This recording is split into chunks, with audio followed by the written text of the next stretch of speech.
mūsų dienos svečiu. Socialinių inovacijų centras bei kiti partneriai iš Italijos, Lenkijos, Jungtinės Karalystės, Graikijos ir Bulgarijos vykdo Grundtvig mokymosi visą gyvenimą programos daugiašalį projektą. Ir būtent kovo 18-19 dienomis Šiauliuose ir vyksta 4. tarptautinis projekto partnerių susitikimas. Taigi visai netrukus, būtent šioje laidoje svečiuosis Erika Grasso, projekto vadovė iš Formator organizacijos Italijoje, Alessandro Carbone, projekto partneris iš Hellas Europe organizacijos Graikijoje ir Asta Jasulionienė, socialinių programų koordinatorė iš socialinių inovacijų centro Lietuvoje. Svečiai plačiau pristatys projekto vykdomą veiklą bei jo naudą Šiauliams ir Lietuvai. Tad norintys užduoti klausimų pašnekovams, parašykite juos mums elektroninio pašto adresu info@rs2.lt. Ir taip pat jūsų laukia dar vienas žaidimas Labirintas, kuris vyks po 14 valandos ir lauksime jūsų skambučių į studiją. Studijos telefono numerio 841 200 200. Ir taip pat primenu, kad šiandieną turime būtent papildomą Facebook žaidimą jums. Pokalbis su dienos svečiu.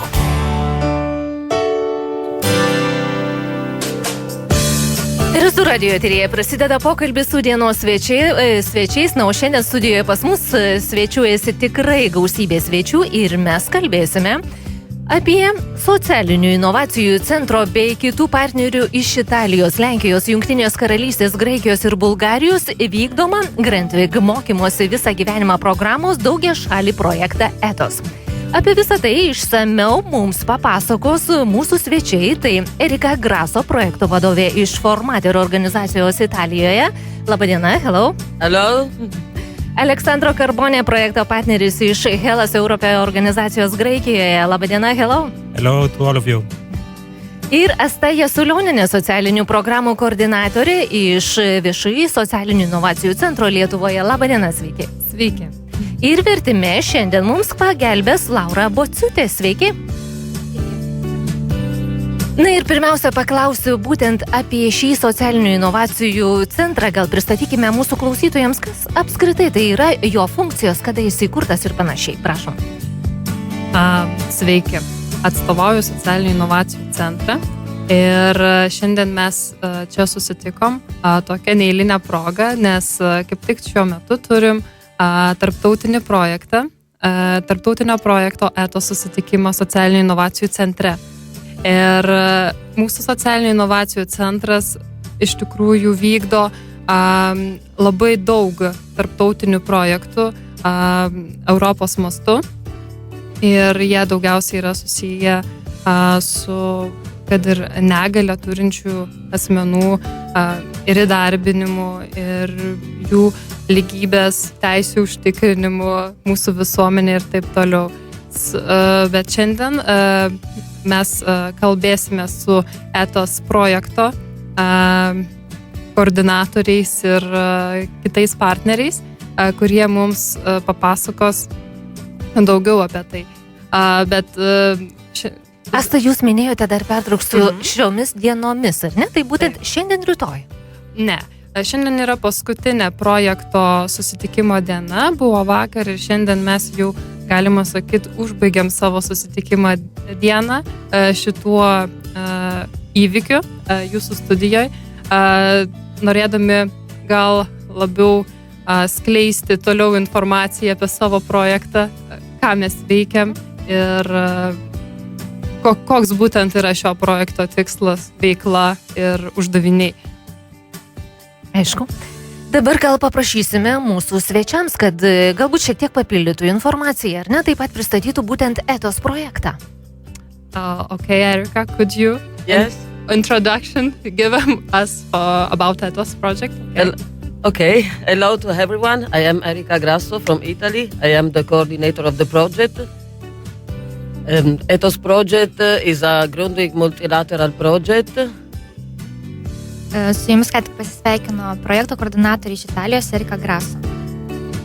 And ETOS project is a multilateral Grundtvig project, and it is there is a big partnership working with ETOS project. We are 10 partners. Projektas ETOS yra daugiašalis projektas, kuriame dirba daug partnerių The coordinator is from Italy. Then we have Greece, Lithuania, of course, Poland, and Bulgaria and UK. And this is the partnership. Projektą koordinuoja Italija, partneriai iš Italijos, taip pat kiti partneriai yra iš Lietuvos, Bulgarijos, Jungtinės karalystės, Graikijos ir Lenkijos. Ethos is an acronym and means effective training for the outsiders of the society. Ethos pavadinimą sudaro trumpinys, kuris išvertus iš anglų kalbos reiškia efektyvus nespecializuotų visuomenės narių mokymas. First of all, I want to say that we are a very, very nice partnership, consortium, and we are working very well on the project. We are in the middle now. Erika sako, kad partneriai puikiai sutarė ir jiems, kad jai labai patinka dirbti su partneriais ir jiems puikiai sekasi bendradarbiauti. And now the aim of the project, which is to develop a new training methodology addressed to disadvantaged people. Projekto tikslas yra sukurti naują metodiką, mokyti mažiau galimybių turinčius visuomenės narius, ruošiant juos įdarbinti. So the project actions and phases are dedicated to trainers and vocational training centers, operators. Can you repeat? The actions of the project are dedicated to trainers, to people working in the field of training and vocational training. Daugiausiai dėmesio yra skiriama instruktoriams, dirbantiems profesinio rengimo srityje, kurie ir mokys šios. But I have to say that we work especially for disadvantaged people to help them in having a new training methodology useful to help them in receive a qualification. Bet pats didžiausias dėmesys yra skiriamas mažiau galimybių turintiems žmonėms, kad jie gautų tinkamą mokymą ir galėtų efektyviai dalyvauti darbo rinkoje. And with disadvantaged people, I mean disabled people, with people with learning difficulties, people without any qualification, something like that. O mažiau galimybių turinti žmonės, tai yra neįgalieji arba mokymosi sutrikimų turinti žmonės ir panašiai. And now we are in the middle of the project. We wrote down the first version of the handbook containing the new training methodology.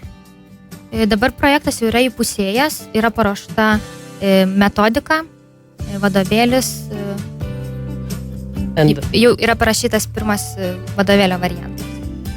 And now we have to start to improve it with groups of disadvantaged people in 6 countries.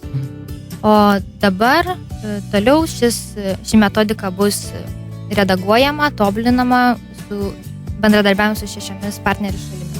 So the most exciting part of the project is starting now because we will involve our final beneficiaries. Ir Erika sako, kad dabar prasideda pati smagiausia projekto dalis, kadangi bus dirbama ir su pačiais naudos gavėjais. And our methodology is very practical because we want to train them directly in companies, not in schools, because they have failed with schools. Ši metodika bus novatoriška tuo, jog šie žmonės bus mokomi darbo vietoje, o ne mokyklose. So we have the collaboration of several companies all over Europe that we will host our final beneficiaries. Ir dabar bus bendradarbiaujama su įmonėmis visoje Europoje, kurios priims į darbą šios galutinius naudos gavėjus, dalyvaujančius projekte. The companies will teach to our final beneficiaries how to be good workers and how to be professional. Įmonės pačios mokys tuos žmonės dirbti ir įgyti tam tikrą kvalifikaciją. Kągi, kol kas padėkosiu mūsų svečiams už pokalbį, mes jį pratęsime po keletos muzikinių kūrinėlių. Primenu, kad šiandien pas mus studijoje svečiuojasi Erika Graso, kuri ką tik bendravo su jumis, tai yra projekto vadovė iš Formater organizacijos Italijoje, taip pat Aleksandro Carboni, kurį mes išgirsime kalbant jau po muzikinės pertraukėlės, tai yra projekto partneris iš Hellas Europe organizacijos Graikijoje ir Asta Jasiulionenė, socialinių programų koordinatorė iš Socialinių inovacijų centro Lietuvoje. Ir mums vertime gelbsti šiandieną Laura Pociūtė. Ką jie, kaip minėjau, palieku jūsų muziką. Pokalbis su dienos svečiu.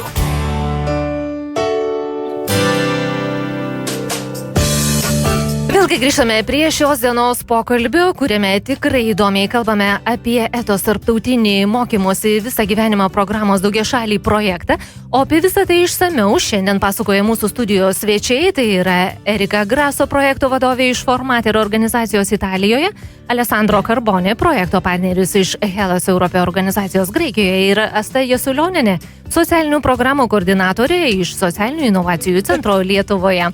Na, o mums vertime šiandien gelbsi Laura Pociūtė. Prieš tai mums pasakoja svečias iš Italijos, tai yra Erika Graso, apie projektą būtent Italijoje, būtent bendradarbiavimą su kitomis šalimis ir žinoma Šiauliais. Na, o dabar mes norime pakalbinti Alessandro Carboni, projekto partnerį iš Hellas Europe organizacijos Graikijoje ir klausimas jam papasakoti apie šį projektą būtent vykdomą Graikijoje. Now, Alessandro, could you tell us more about the role of Greece in this project? Well, the role of Greece is double because Greece is represented by two organizations. One is the organization I am in, which is Hellas Europe, and the other one is a training organization. Graikijos indėlis į šį projektą yra labai svarbus, kadangi šiame projekte dalyvauja dvi organizacijos iš Graikijos. Tai yra, viena iš jų yra Hellas Europe, kurią ir reprezentuoja Alessandro, ir antroji. It's a training organization which is called Hellenic Regional Development Center.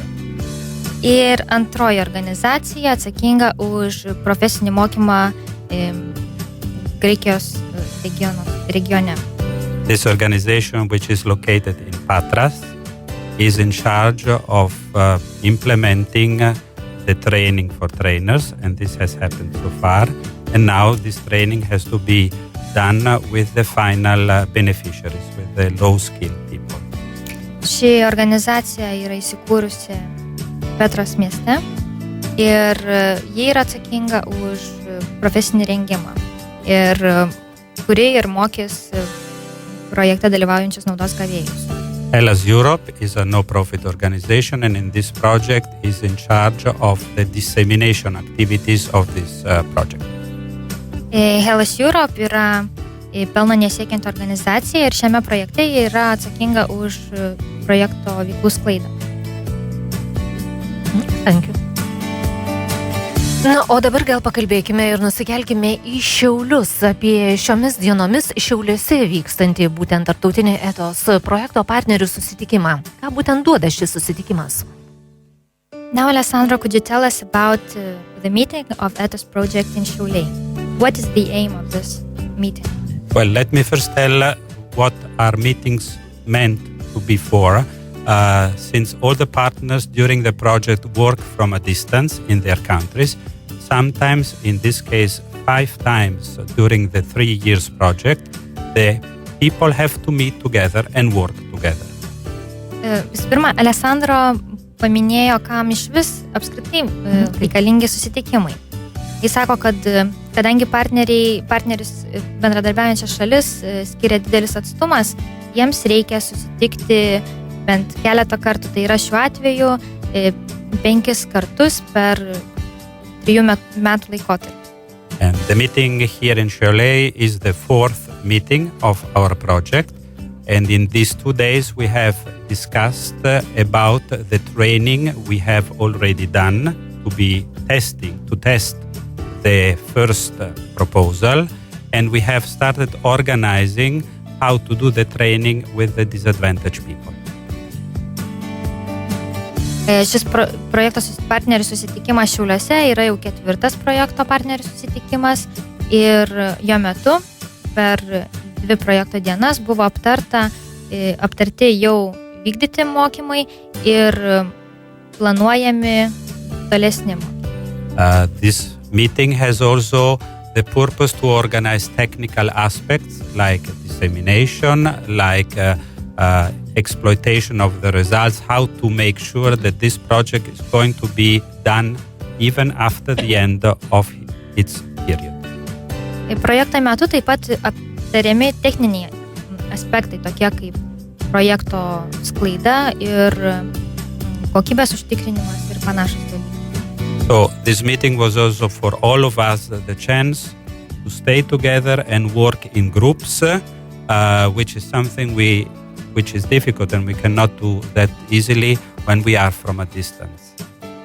Ir šis projekto partnerių susitikimas suteikia galimybę susėsti visiems kartu, dirbti grupėje, kas būtų neįmanoma dirbant per tokį atstumą. Okay. This is the most important thing, but let me add that getting together in Šiauliai, like in other countries, gives all of us the chance to know the local community, to know the local culture, to know the local food, the local history. And this is what we have learned also in these 2 days. Alessandro taip pat sako, kad dar vienas svarbus aspektas yra vietinės bendruomenės pažinimas ir susipažinimas su Šiauliais šiuo atveju. Just to give you a hint, this for me, it is the very first time in Lithuania, and I'm very happy to be here, and I'm discovering a lot of things which I probably was not going to learn if I was not part of this project. Alessandro taip pat sako, kad jis pirmą kartą Šiauliuose, tai yra jo pirmas kartas Šiauliuose ir jis sako, kad sužinojo ir išmoko daug dalykų, kurių nebūtų sužinojęs nedalyvaudamas šiame projekte. O apskritai paklausiu, ar pirmą kartą Lietuvoje? Alessandro, is it your first time in Lithuania? Yes, it is the first time in Lithuania, and I have learned very simple things. For example, that it is possible to get that cold in Lithuania, even though it is March. Okay? Alessandro sako, kad tai yra jo pirmas kartas Lietuvoje ir jis sužinojo įdomų dalyką, kad netgi kovo mėnesį gali būti taip šalta.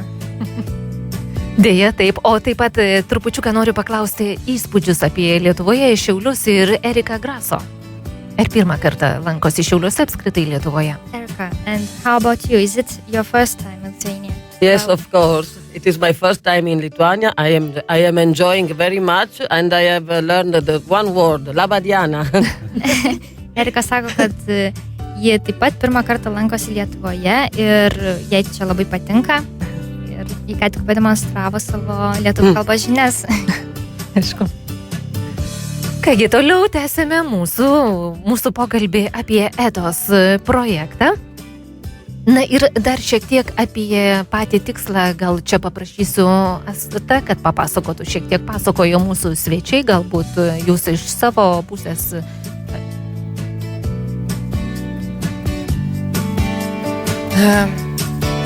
Mes taip pat kaip ir kiti partneriai užsienio šalių, kad pristatė Alessandra ir Erika, taip pat vykdom šitą projektą. Ir sėkmingai jau turėjom vieną etapą įvykdytą, turėjom mokymų vadovam, tarpininkams, kurie padės mūsų bedarbiams, ilgą laiko bedarbiams kompanijose, įmonėse praktikuotis toliau. Tai ir, kaip minėjau, mes aptarėm susitikimo metu, kaip toliau dirbsim, kokius turėsim pilotinius mokymus ir taip toliau. Ir mes tikimės, kad mūsų žmonės, kuriuos mes išsiųsim, galima taip paprastai sakyti, praktiką įmonėse, galbūt ateityje po šitų pilotinių mokymų, po šitų bandymų gaus darbą tenai, nes pagrindinis tikslas, kaip ir buvo minėta, yra tai, kad jie įgytų tam tikrus įgūdžius, darbinius įgūdžius, kuriuos jie yra arba praradę, arba neturėję. Kad ir pavyzdžiui padavėjas, eilinis padavėjas, tai yra labai daug įgūdžių, kuriuos reikia turėti, pradedant nuo elementaraus bendravimo, elgesio su klientu, meniu, žinios, galų gale net kalbos žinios, kaip paaiškinti, ką reikėtų mūsų svečiams atvykus. Itališkai ir graikiškai, net. Aišku, tai yra siekiamybė. Bet kalba eina apie tai, kad šitie pilotiniai bandymai įdarbinant, tai yra įpraktinant, gal net taip galima sakyti, ilgo laiko neturėjusius darbo žmonės yra tikrai, manau, pozityvus dalykas tiek Šiauliuose, tiek Lietuvoje, kai šiuo metu mes turim labai daug bedarbių. Tai yra problema, aš manau, ne tik pas mus. Nežinau, gal mūsų, nes tikrai mes turim daug net jaunų žmonių, kurie neturi darbo. Ir šitos programos metu mes tiesiog galim pabandyti šiek tiek susidoroti su šita problema tais netradiciniais būdais. Šiek tiek pamažinti šią problemą, ar ne? Taip. Aišku. Kągi vėl padėkosiu mūsų svečiams už pokalbį. Kviečiu padaryti trumpą muzikinę pertraukėlę, po kurios grįšime į eterį ir vėlgi toliau tęsime pokalbį su mūsų svečiais apie ETOS projektą ir apskritai apie įspūdžius čia Lietuvoje.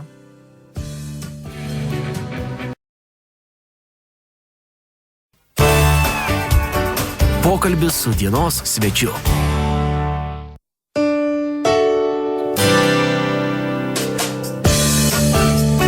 Vėlgi grįžtame prie šios dienos pokalbio, kuriame kalbame apie ETOS projektą, tai yra mokymosi visą gyvenimą programos daugiašaliai projektą, apie kurį išsamiau šiandien pasakoja pas mūsų sugužėję svečiai, tai yra Erika Graso projekto vadovė iš Formater organizacijos Italijoje, Alessandro Carbone, projekto partneris iš Hellas Europe organizacijos Graikijoje ir Asta Jasulionienė, socialinių programų koordinatorė iš socialinių inovacijų centro Lietuvoje ir ačiū Laurai Pociutei, kuri mums šiandieną vertėjauja būtent iš anglų kalbos. Nu, dabar paprašysiu, kad svečiai papasakotų būtent apie savo šalį ir šio projekto naudą vykdomą savo šalyje ir galbūt asmeninę patirtį. Alessandro, tell us about the benefit of this project for your country and maybe your personal experience. Yeah, well, I would like to tell you first about why the European community has approved this project, because I think this gives us the sense of what these projects are working on. Why are these projects so important in Europe? Alessandro sako, kad šis projektas iš tikrųjų yra labai svarbus Europai, kadangi kitu atveju jis nebūtų buvęs patvirtintas Europos komisijos. So, while thinking of presenting the project, we have realized that there are a lot of people who are able to work, but are not able to sit in a classroom for many hours to get some training, some professional training. So we had to find a new way to give them the skills to go to work. Taigi projektą kurti paskatino tai, jog buvo pastebėta, kad yra daug žmonių, kurie galėtų dirbti, bet jiems sunkiau sekasi mokytis, todėl reikėjo surasti naują būdą juos išmokyti, paruošti darbui, neverčiant jų sėdėti klasėje, mokantis tradiciniu būdu. Well, I guess it's an experience for everybody. Sitting in a classroom and listening to someone explaining to you things is not easy, not pleasant. At least it's not for me. So I guess for people who have already some other difficulties, it's even more difficult. Alessandro sako, kad turbūt visi mes turime patirties, kai teko mokytis kažkokio naujo dalyko sėdint klasėje. Tai turbūt ne visiems lengva išmokti kažką naujo tokiu būdu. So the idea is to make something very practical and to bring these people already in the places where they might be working in the future and learn a profession, not sitting on a desk, but working on a machine, working with colleagues in the different enterprises. Taigi, buvo nutarta, kad reikia ieškoti naujo būdo padėti žmonėms išmokti, įgyti kvalifikaciją, nesėdint klasėje, o mokantis darbo vietoje. And in general, this is something which in Europe is not yet so developed, and that's why the Commission has granted this project in order to make it general on a European level. I think Erika will be able to tell us specifically, for example, in Italy, how this is affecting the Italian context. Taigi, Alessandras sako, kad ši naujovė dar nėra labai išplėtota Europoje, todėl tai yra, projektui dar yra kur plėstis. Ir toliau apie tai galėtų papasakoti kita viešnia iš Italijos, konkrečiai apie situaciją Italijoje. So, Erika, could you tell us about the situation in Italy? Yes, as you probably know, Italy is in a deep economical and social crisis now, and there is a lot of people without job, especially young people. Erika sako, kad šiuo metu Italijoje vyrauja gili ekonominė krizė, todėl yra daug jaunų žmonių neturinčių darbo. There is an unemployment rate about 24% amongst young people. Ir ji taip pat sako, kad šiuo metu Italijoje nedarbingumo lygis siekia apie 20% ir ypač tarp jaunų žmonių.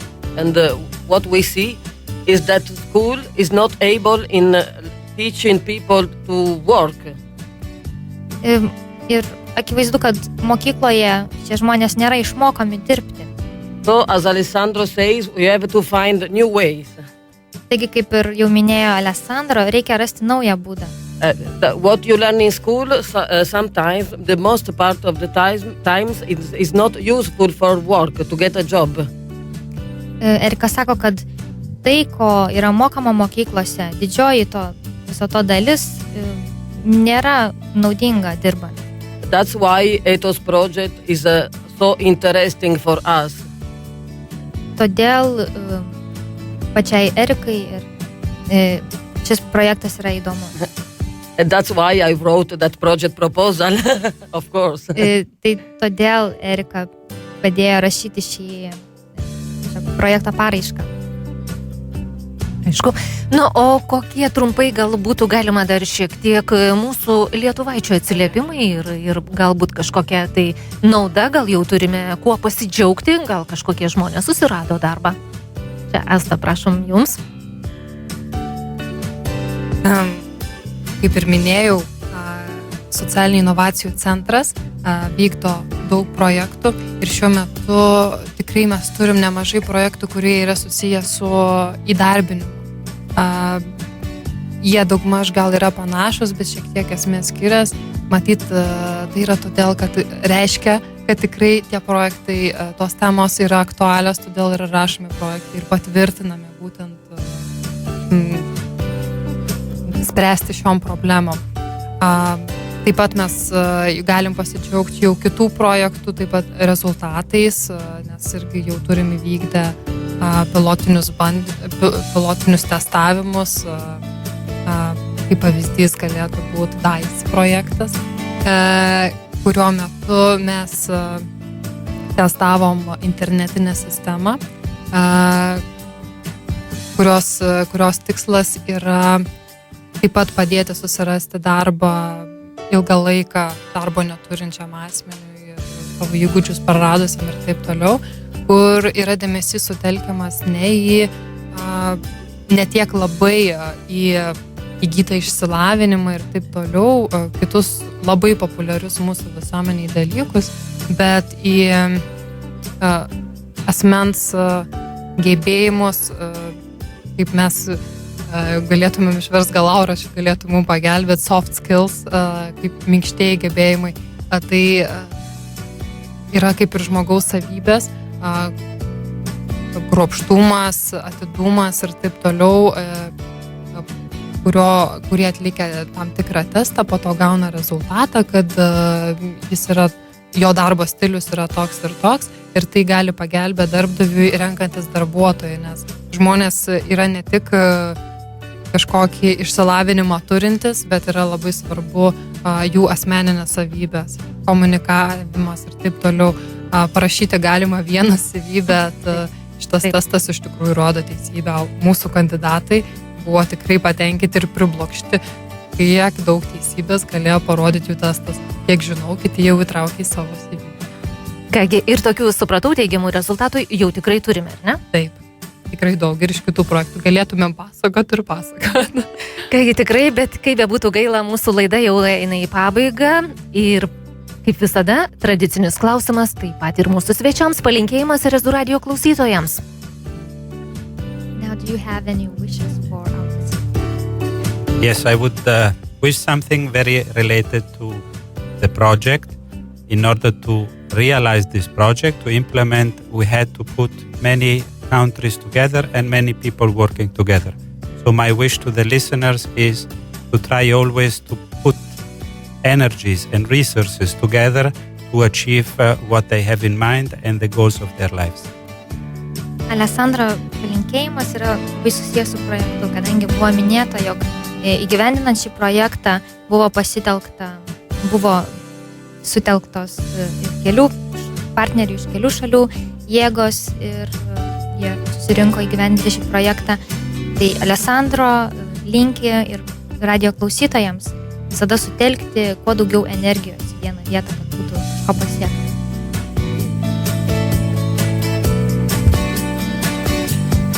Erika?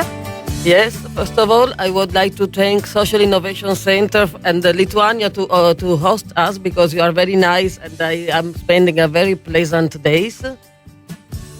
Visų pirma, Erika dėkoja Socialinių inovacijų centrui ir Lietuvai už šiltą priėmimą.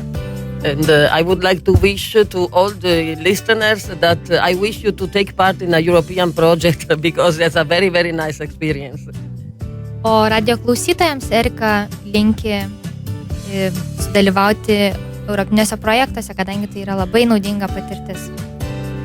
Na, o aš padėkosiu mūsų svečiams, kad šiandien atvyko, dalyvavo mūsų laidoje. Dar kartelį primenu, mes kalbėjome su Erika Graso projekto vadovė iš Formater organizacijos Italijoje, Alessandro Carbone projekto partnerių iš Hellas Europe organizacijos Graikijoje ir Asta Jasulionienė socialinių programų koordinatorė iš Socialinių inovacijų centro Lietuvoje. Ačiū Jums ir sėkmingo projekto. Viso ko geriausio.